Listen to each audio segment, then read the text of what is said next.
20 June Paschimbanga দিবস উপলক্ষে বিধানসভা থেকে কলকাতা রেড রোডে ভারত কেশরী ডক্টর শ্যামাপ্রসাদ মুখোপাধ্যায়ের মূর্তির পাদদেশ পর্যন্ত বিরোধী দলনেতার নেতৃত্বে বিজেপির পরিষদীয় দলের পক্ষে পদযাত্রায় অংশগ্রহণ করে ভারত কেশরী ডক্টর শ্যামাপ্রসাদ মুখোপাধ্যায়ের মূর্তিতে মাল্যদান করে শ্রদ্ধা জ্ঞাপন করে স্মরণ করলেন সনাতনের সেবক, জনপ্রিয় জননেতা তথা পশ্চিমবঙ্গ বিধানসভার প্রধান বিরোধী দলনেতা সম্মানীয় শ্রী শুভেন্দু অধিকারী মহাশয়।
जहाँ जन्म हुए मुखर्जी वो बंगाल हमारा है,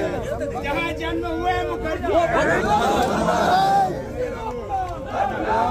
पश्चिम बंग दिवस पालन करो।